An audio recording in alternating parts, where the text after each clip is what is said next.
Now we talk about budget deficits. Right from the Ratnamara government days, we've always had budget deficits. In other words, essentially, except 3 times in our history. Essentially what it means is that every year we spend more than what we collect. We are a developing country. Most governments in the world actually have budget deficits. Singapore has it, Canada has it, USA has it. The question is, how high is the deficit for the year? That's the main issue. Whether that deficit is a manageable deficit or not. And also then, that deficit, how you're spending your money, which I'll come to later on. Now, obviously this is the zero mark, where you have, if you sit on zero, that means the amount of money you spend, the amount of money you have or collect, it goes out, it balances out. If it's more, it's a surplus. So sometimes you may have a surplus because of some quirky transaction. Maybe this particular year, there was underspending. You know how sometimes in the budget they allocate a lot of money to spend on a particular project, the project may not come up, so you spend less, therefore you end up having a bit more money than what you were supposed to spend.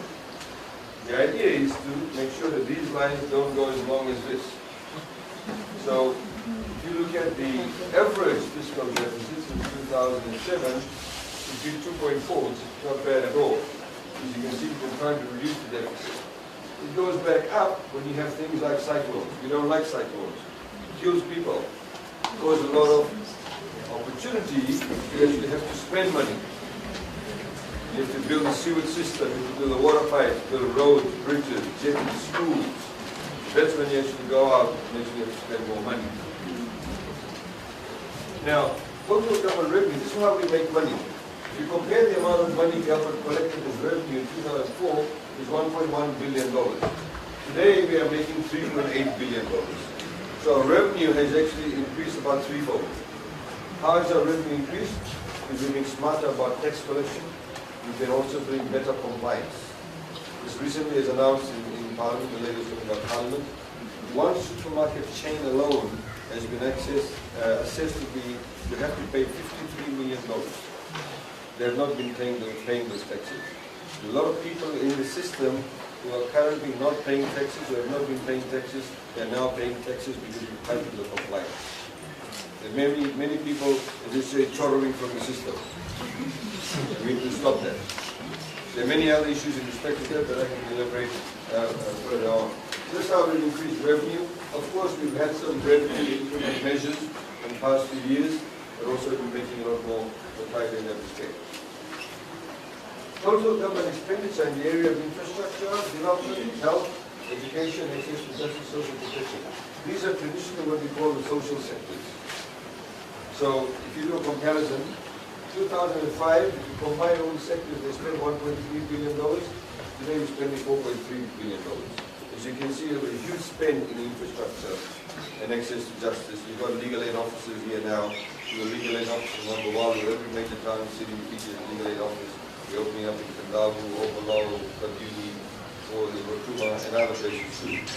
Now, legal aid services have also been expanded now. So they don't only provide you with a lawyer, if you're a low-income family, for criminal matters, but also for domestic violence, for paternity cases, maternity cases, for child custody, for maintenance cases. But also now they do things like write your wills for you. If somebody dies without making a will, a probate. A lot of people think writing a will should only be for rich people. No, it shouldn't. If you have even one asset, please write a will. I can tell you, literally on a daily basis, I get so many people coming and saying, my father died and left one car, and there are 5 brothers fighting over it. Or, my mother is still alive, they gave the house to my elder brother, he's now booting out the mother. Very basic things. You should be able to make a will. You know, if some people die without making a will, that's called interstate, they also help you to settle that too. A lot of people actually die and without actually nominating somebody for FNPF.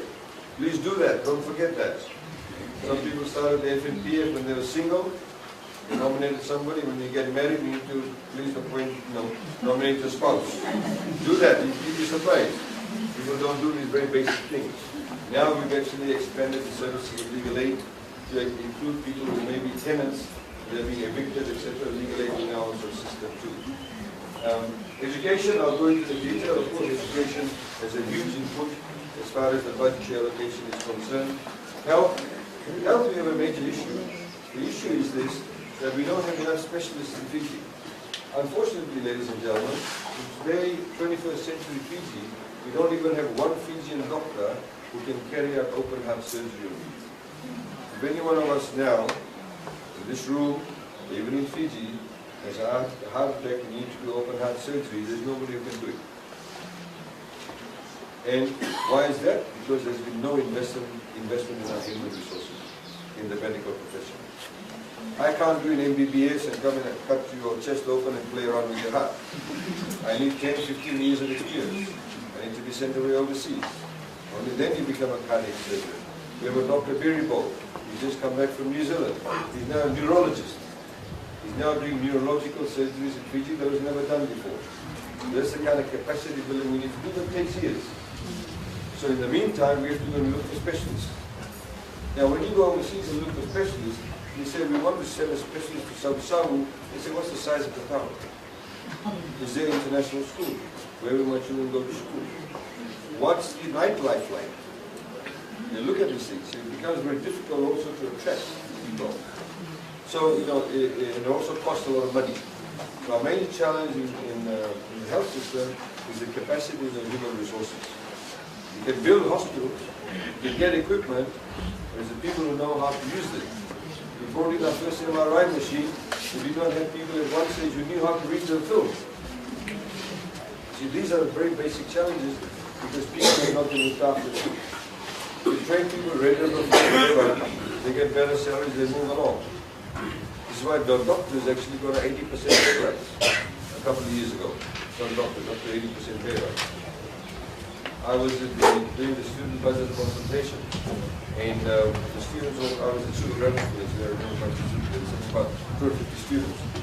Nearly about 10 students stood up and said, we don't have professional student counselors. Some of the teachers and student counselors, they're hopeless at it. I said, well, some of them are doing it because they've got no choice. And we don't have enough professional counselors. So then I asked them the question, I said, how many of you, when you go to university, want to become a professional counselor? Not one of them put their hand up. But we lack people in the area. We don't even have speech therapists.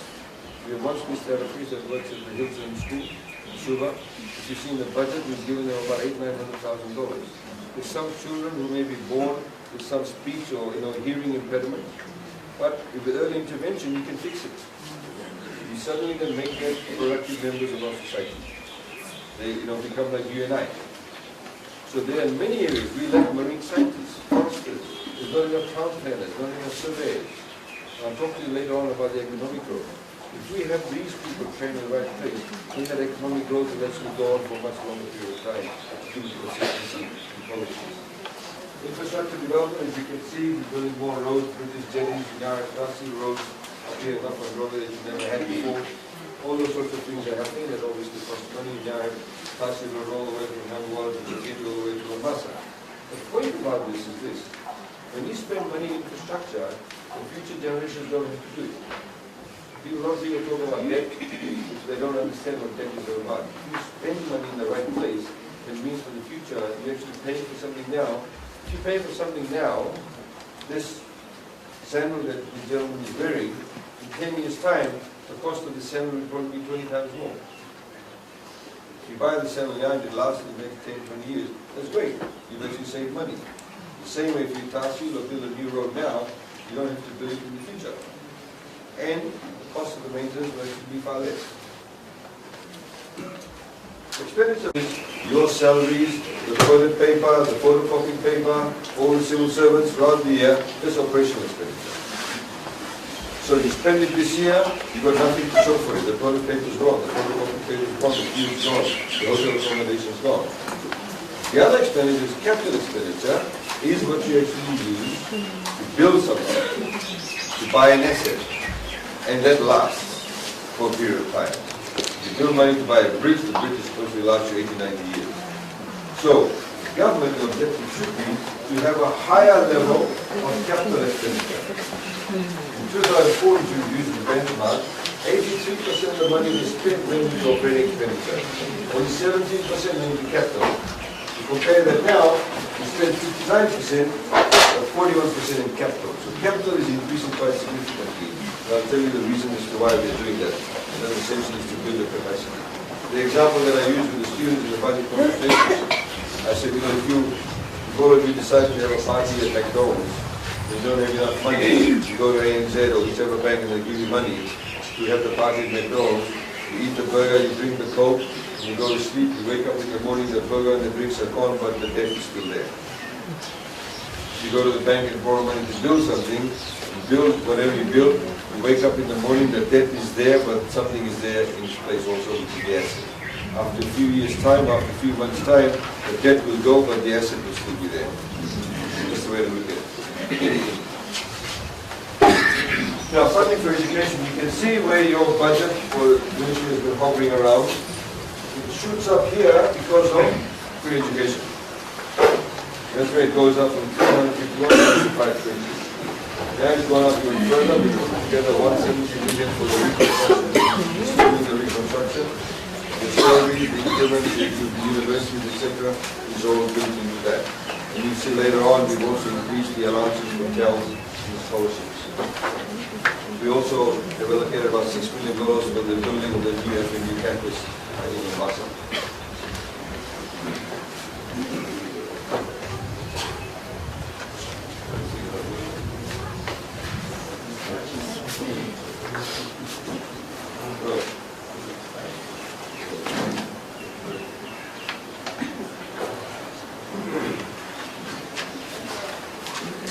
Okay, Ministry of Education. The actual ministry gets $490 million a year in this year's budget. USP gets $30 million. FNU gets 69. We increased the operating expenditure to 59 million. Plus capital, university 3.4. Others, which is like Corpus Christi, your Montfort Boys, down here in South Savo, in Mesari, Sangam Nursing, I think Vivekananda Agricultural School, and various other institutions that are accredited. They get funding from us too. Health, 159 million. Toppers, 32 million.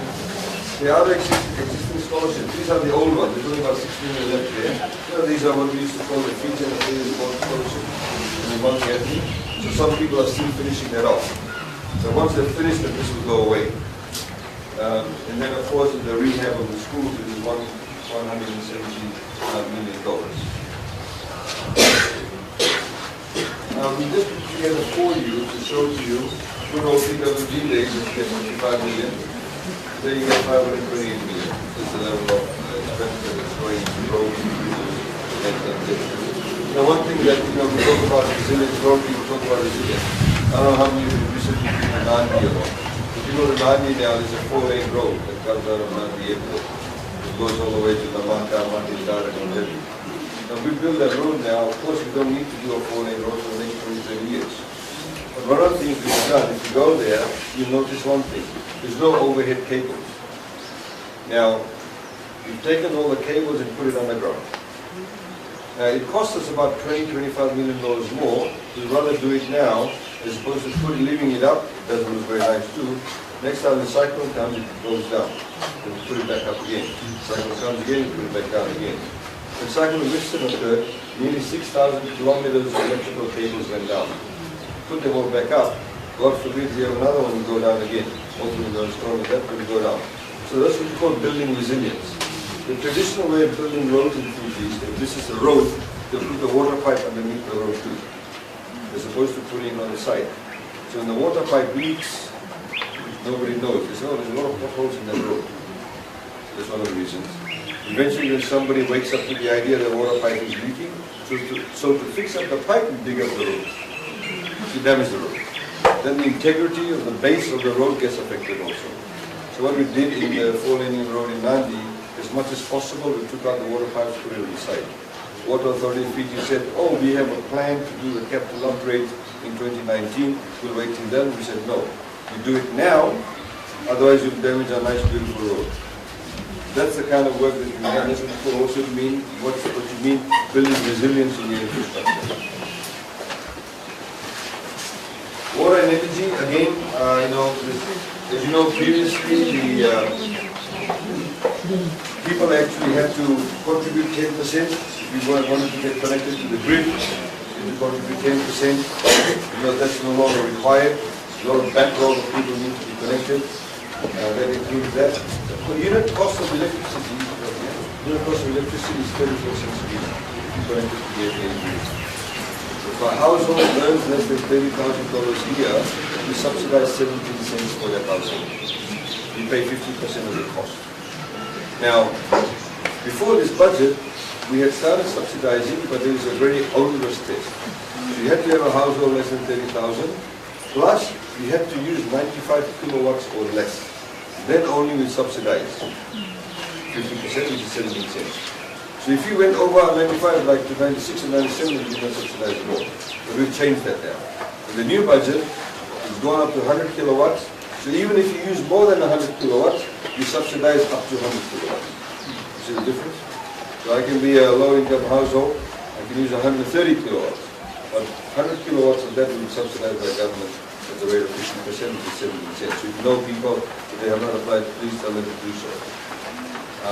And also the free water scheme, again, if you connect it to WEF, learn less than 30,000, we give you 90,000 free water a year. Funding for health, it is like I mentioned, this is the kind of issues we've got, but of course that includes the free medicine.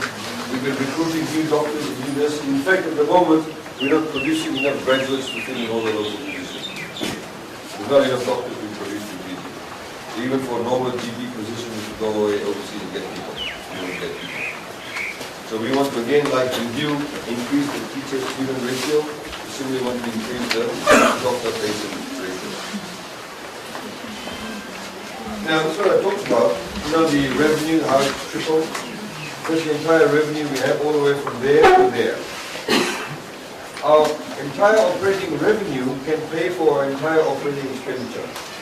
So every single thing that we spend every day to meet our day-to-day costs, we can meet from the revenue we make. And in fact, after meeting those costs, we have some savings, which is over here. It's green bit. You can see how it's taken in 2004. We now have operating savings of about $896 million. When you have operating savings, it means you have to borrow less. It's lots of savings. A lot of people talk about debt. They don't understand debt, including some journalists and politicians and other people. The line to watch actually is this line here. What you call the debt to GDP ratio. This is the nominal amount, even the actual dollar value of the debt. Now, the Rathmara government incurred debt. When the Rabuka government came in '87, they also incurred debt, but that Rabuka government had to pay the debts of the Rathmara government. When the Chaudhry government came in, they incurred debt, but they had to pay the debt of the Rathmara government and the Rabuka government.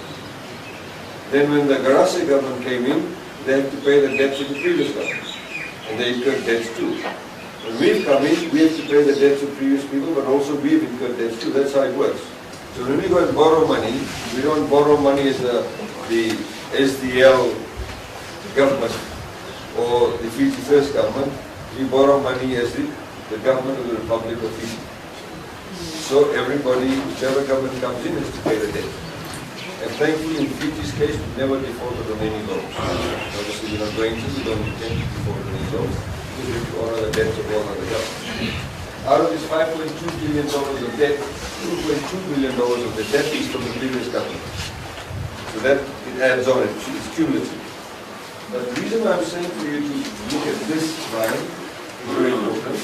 That's what we call the debt to GDP ratio. Now, what is GDP? The gross domestic product. In other words, some people say put simply the wealth of your country. So your total value of your goods and services. The total value of our goods and services is about $10 billion. Now, assuming that our wealth is $100, okay, just for argument's sake, we then go and borrow $20. So you would then say your debt to GDP ratio is 20%, it's 100 is 20%. But then your wealth increases to $500. And then you go and borrow $50. Make more money, you borrow $50. So you in fact borrow 2.5 times more than what you originally borrowed. So even though you now borrowed $50 as opposed to $20, your debt to GDP ratio is only 10%. 50 or 500 is only 10%. So the bigger the economy, the more capacity to borrow. So the percentage of GDP, though, your exposure level has come down. That's why a lot of rich people can borrow big amounts, because they have the assets to back it up. So similarly, I'll give you an example. You see in 2006, the total value of the debt in nominal terms, the actual value of the debt, is $2.8 billion. But as a percent of the GDP, it was 53.3%. Today, the total value of the debt is $5.2 billion, but as a percent of GDP is 47.5. Less than that, because the value of our country has gone up. Our GDP value has gone up. The reason, you see, this has been actually going down. This has been our target. But this has slightly gone up from 45.8 to 47.5. Why? Because we are cycling these things. So I also don't like cycles.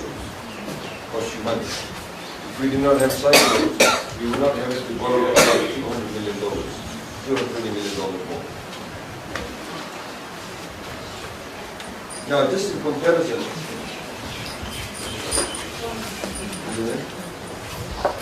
so this last slide, now I'll just come back and tell you. I hope you don't mind. Debt to GDP comparison.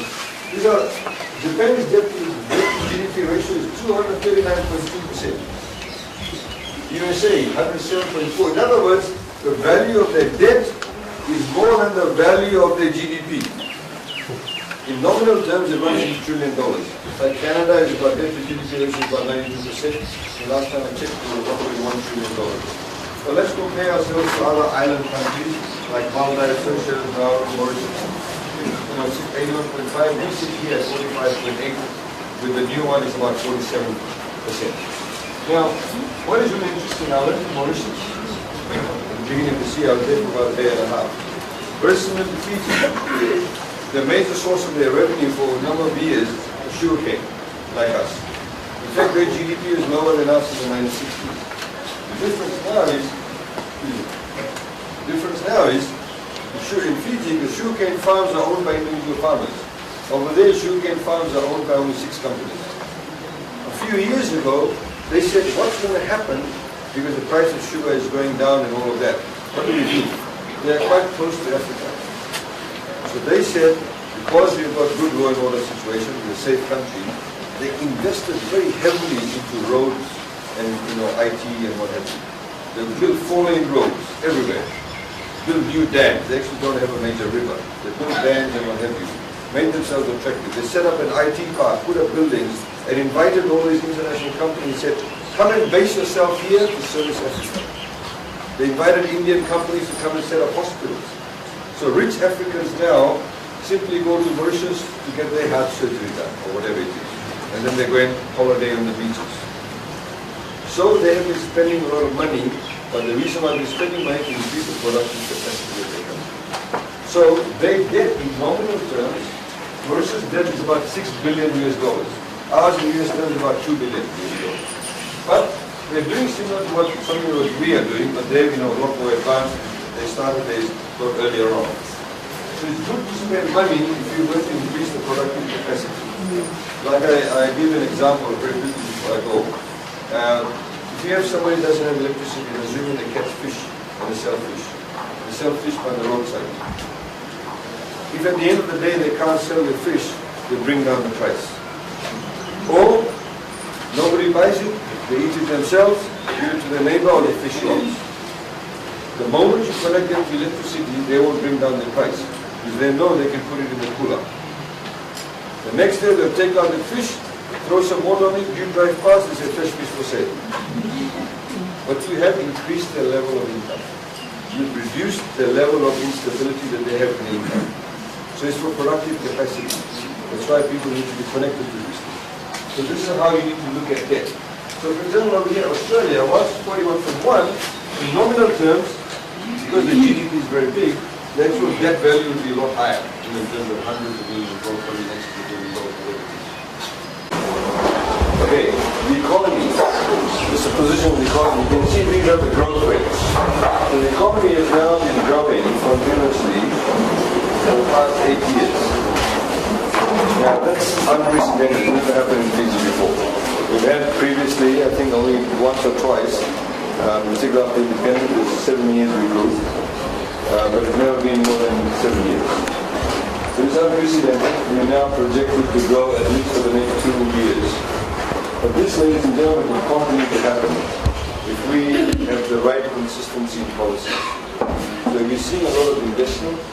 A lot of people are making the right move because they see that the policies of government actually have been consistent in all these years. That's what investors look at.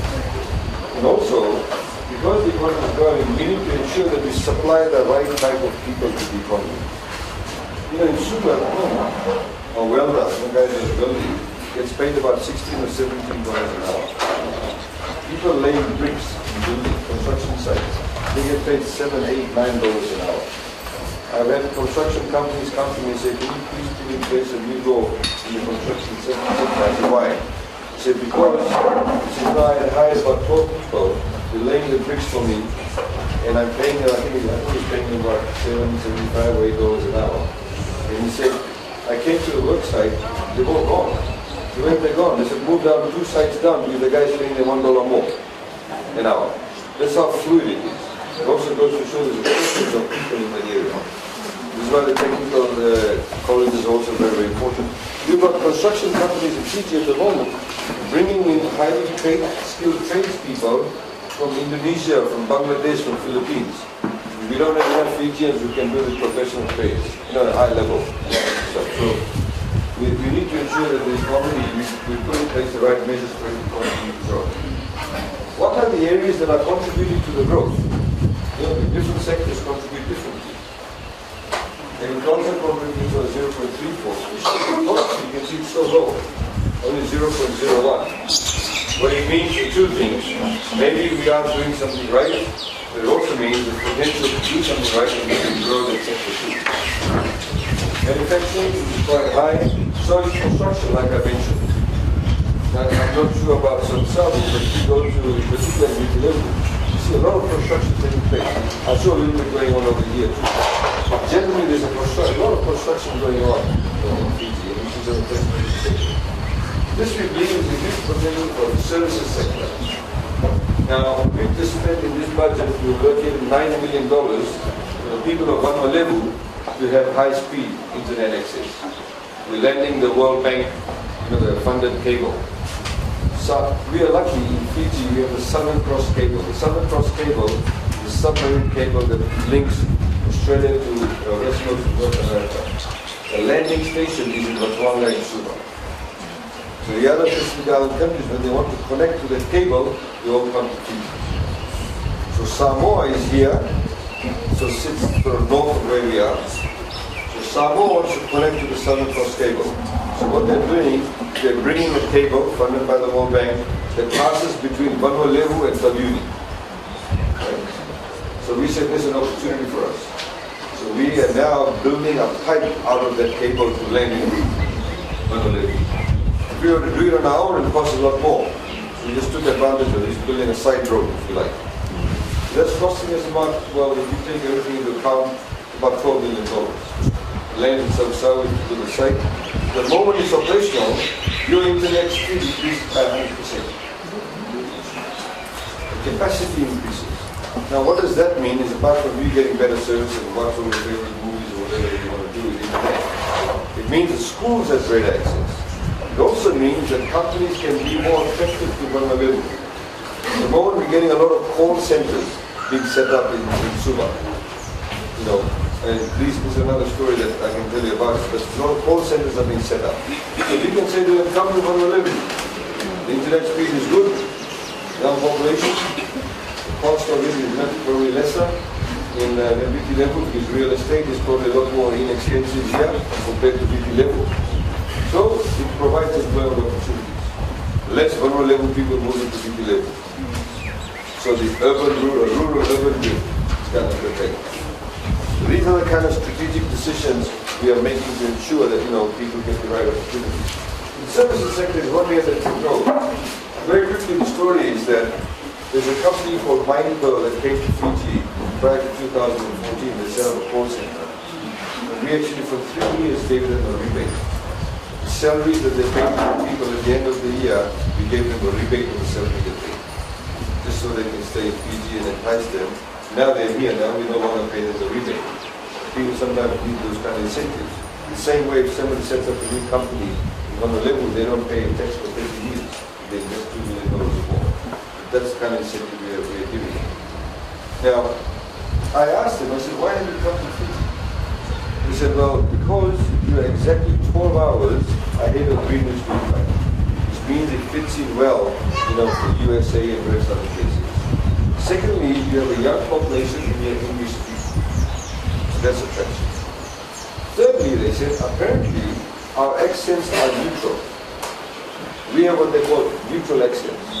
So when they go and set up a call center in India or Philippines, they literally spend millions of dollars for those people to change their accent so an American can understand it.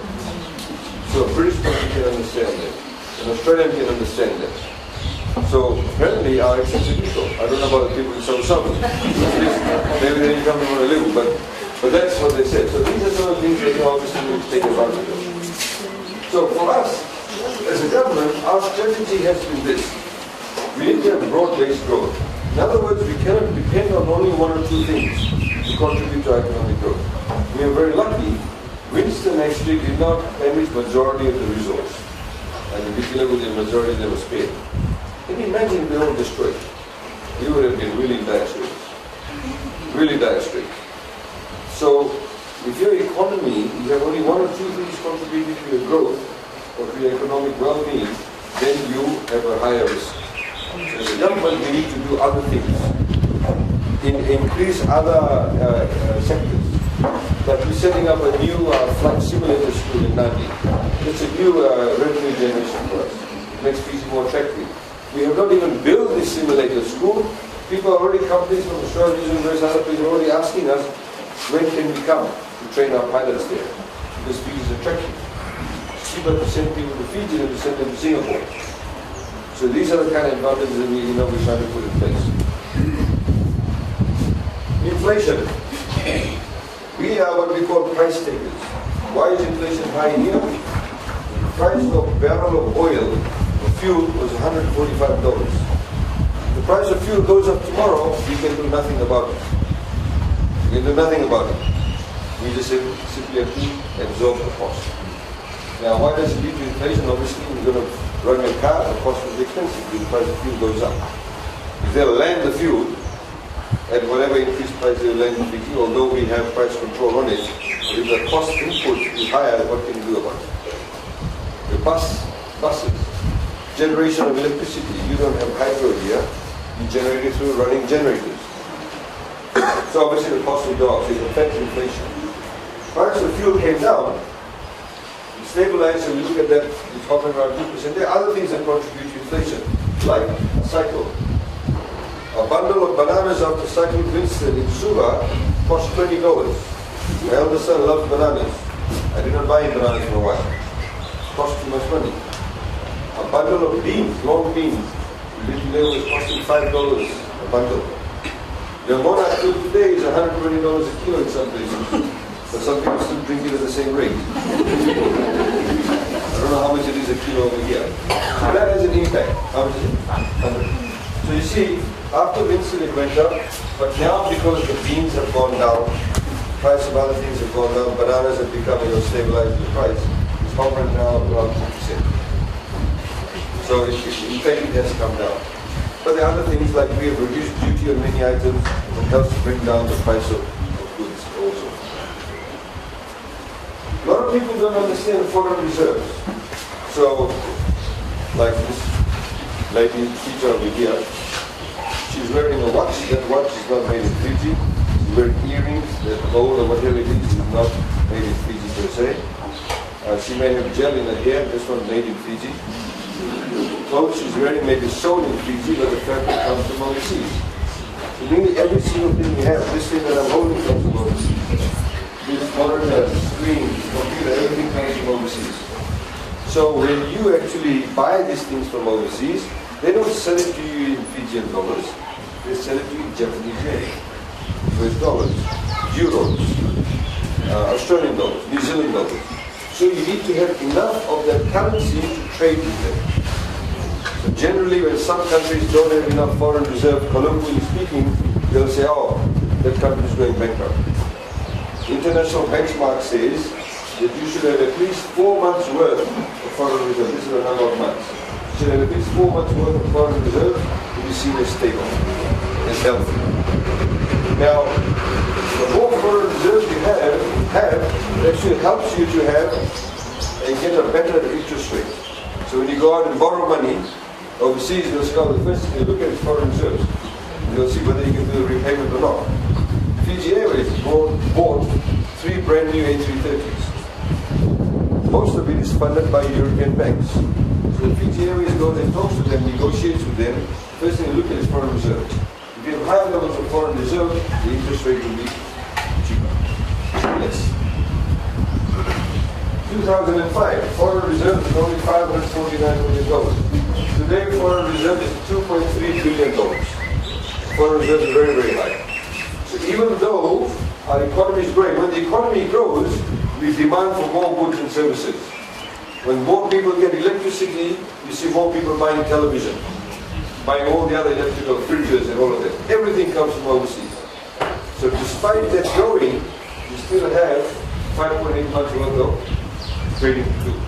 See over here, 1.9 billion, it was less than 2.3, but it was seen to be as 5.9 months worth of foreign reserve.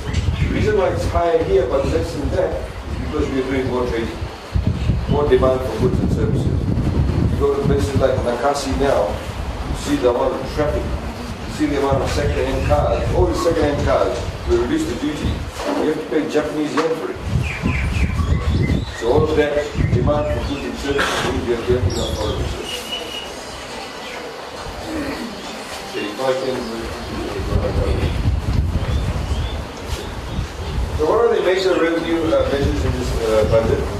So as we said, increase the income tax rate of $16,000 to $20,000. These are some of the other commercial stuff. If you work in the private sector, your employer pays your health insurance, they can claim that from government. Environment and Climate Adaptation Levy is a new levy. We introduced environmental levy last year.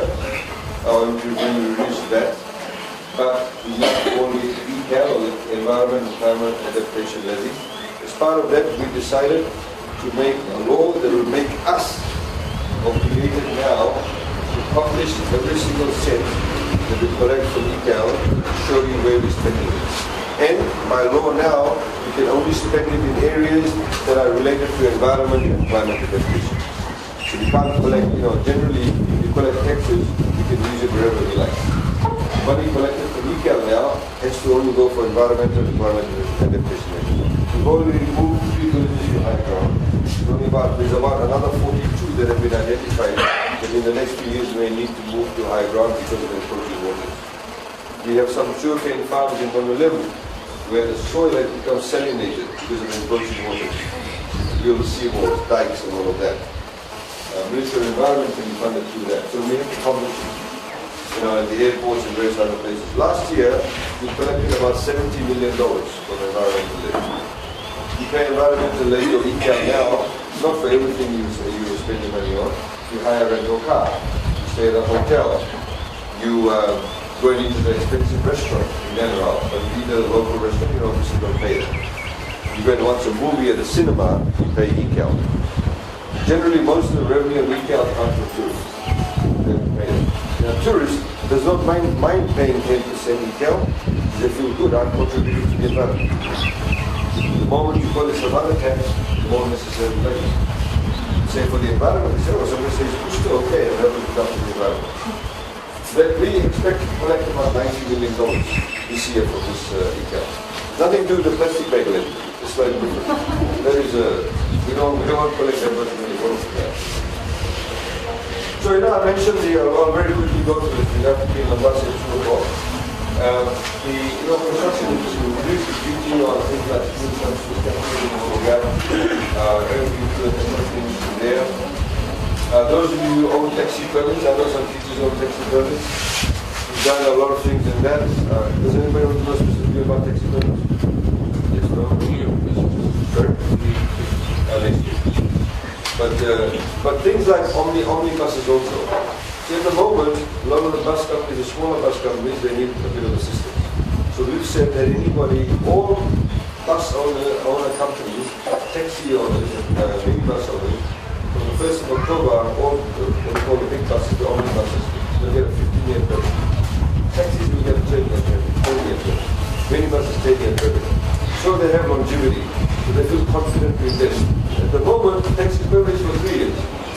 Why would I go and take out a bank loan for 5 years to buy a taxi if I only have a permit for 3 years? So that's the first thing. The second thing is the permit that you have, you can sell it freely to whoever you want. So I can come to Mr. Israel and say, "No, taxi permit, give me 50,000, I'll give you 50. I can do that. Sell it to the agreement, I can sell it to you. But as long as MTA can't stop you from bringing it, you won't stop you from getting it, unless he's a terrorist or is an undischarged bankrupt. So you can buy it. You can buy and sell. Or if I go to the bank, I can say to the bank, here's my taxi permit, use it as collateral, as mortgage. If I default on the loan, you can option my taxi permit.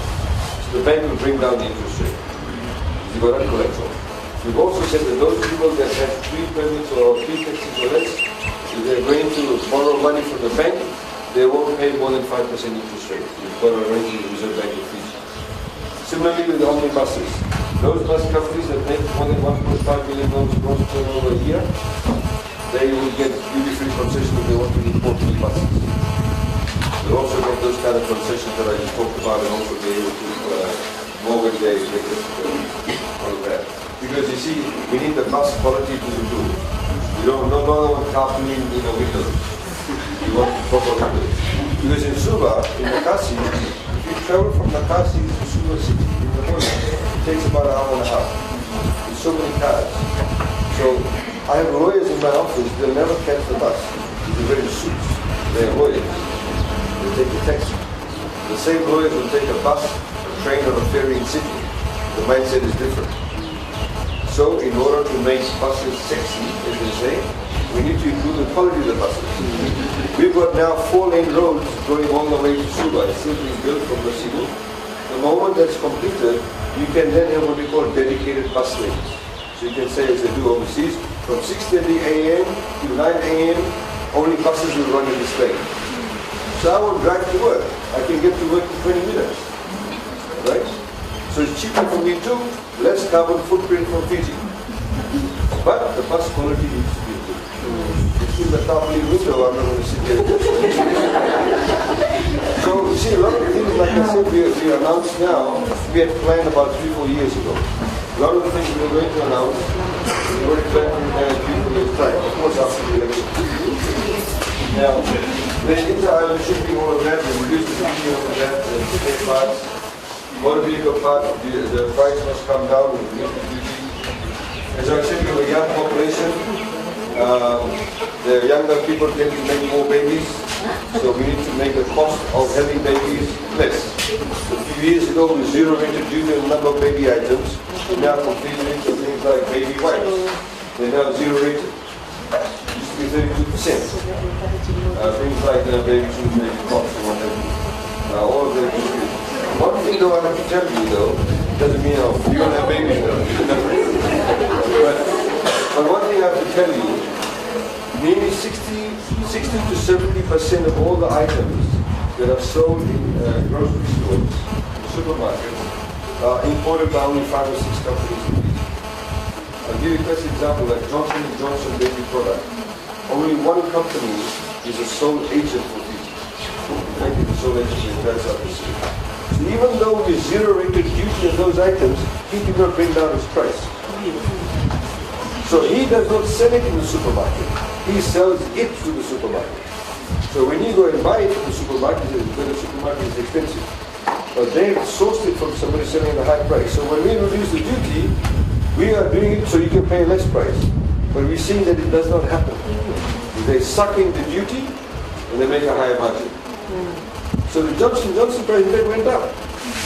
So now, as announced in the budget, we have asked the Commerce Commission that when they have amended the law, they can go behind the supermarket and see who's supplying to the supermarket. We've also set up an economic intelligence unit in the process of setting it up in the Ministry of Economy too, so we go behind and look at these things. So this is unfortunately some of the things that's happening. Like this one of the supermarkets that I told you about in the door.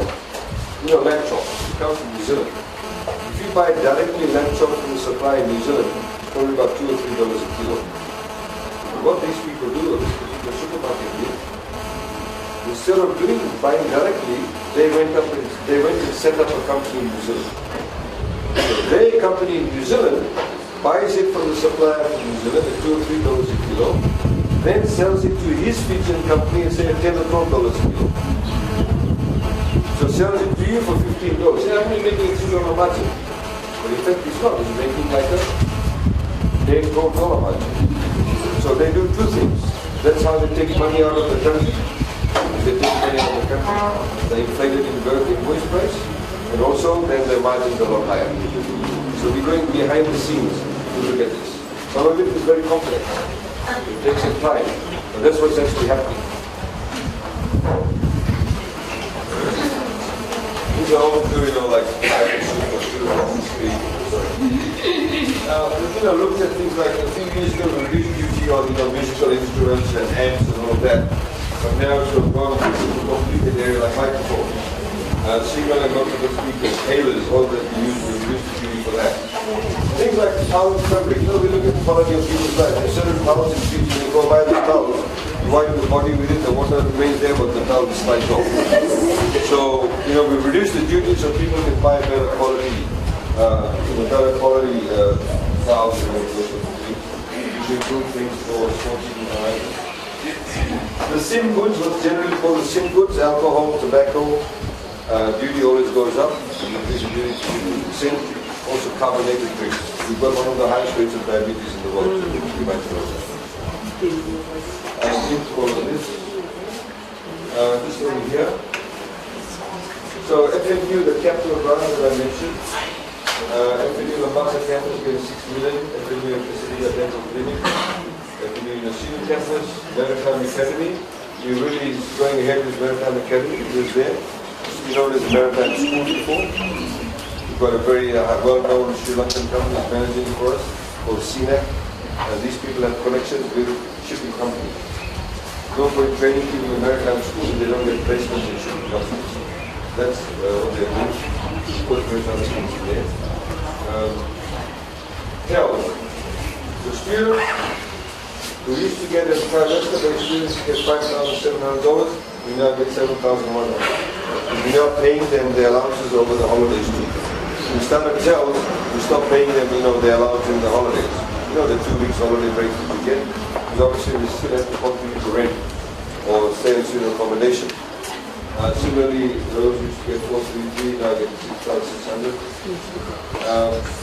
There's an issue about meal allowances, we fix that up too. You no longer require guarantors. Before you had to have guarantors, you no longer require guarantors. As long as you get a place from the university, you no longer require guarantors. Students can change their program. TELS you not allowed it before, now you can. So somebody may start off by doing accounting, 6 months later, 1 year later, they decide, well, hang on, it's not my cup of tea, I want to do economics. They can change that now in the TELS. They also now in the TELS, you're allowed to fail a subject. You're not saying they have to fail it, but in case they fail it, TELS now also you pay for the subject to be repeated twice. And of course, there are certain courses that have been doing in the engineering courses where they don't expect you to do year 13. Before TELS, you have to have done year 13. So now for those engineering courses that do year 12, they can go and do those courses and they'll get TELS also. This is something new. We've done $300 for degree graduates. So if you finish a degree and you come from a household that earns less than $30,000 a year, we give you a $300 what we call a startup allowance. So assuming I'm from some, I finished my degree, I've come back home, I made job applications. Then I get a phone call saying come for a job interview next week. So I don't have a suit. Or I need to pay for my ferry expenses. That's what it's supposed to pay for. So we give it to you directly. It's a grant, it's not a loan. Somebody said to me, well, what if when they get the $300, they're going to have one big deal party? Maybe they do, somebody might do that. But that's what we're entrusting people to do. Hopefully they'll do the right thing. some jobs require you to have certain tools, you know, for you to actually be able to execute this job well. So that's what it is called, it's a startup launch. The conference, of course, has increased because more and more students are coming through. We expect that to stabilize within 4 years. And of course, $170 million is the new program. These are some of the other things that we talked about. Now, please take down this address. Everything is available there. On that address there, it's good for your students too. Budget estimates, that's the thick book that you'll see people holding up. They'll have, for example, your ministry, you know which department in Ministry of Education spends how much. Your curriculum development, your feedback, whatever it is, how much money they spend, where the money is going to. The budget address, that's the address that, the Ministry of Economy gives. This is the substance of the budget. Now, we started this last year called the budget flyers. For each of the ministry and the major expenditure, is basically a budget flyer. You can download that too. It shows you the major areas of spend. So, for example, for rural electrification, we have a supplement that tells you exactly where FEA is extending the grid. It goes down right down to the name of the people. How many people live in that area and what is the cost. You'd be surprised, you have 10 homes somewhere or a village somewhere, the cost of that maybe $300,000. You pay the this village. So you can track our progress. Right? Now, the other one is like water quality. Says whether it's correct or exactly where, which village, which settlement, which area, you get how many water tanks and what's the size of the water tank. It's all down there. You can get that. And of course the right to apply to the budget. So that, ladies and gentlemen, in a nutshell, is the budget 2017-2018. I hope you show a sense of appreciation of how it was formulated and all that information is available for you to see. So thank you very much for coming this afternoon. For giving us the opportunity to present this to you, also the civil service report. I hope this session has brought about a lot more clarity for you. As we said, we still have any issues. We're giving you the email address, rmu.inquiries@gmail.com. Don't hesitate to get in touch with us. We want to work together with you to provide you a very good teaching environment for us to be able to deliver the services we're supposed to. Madam Clever, good afternoon.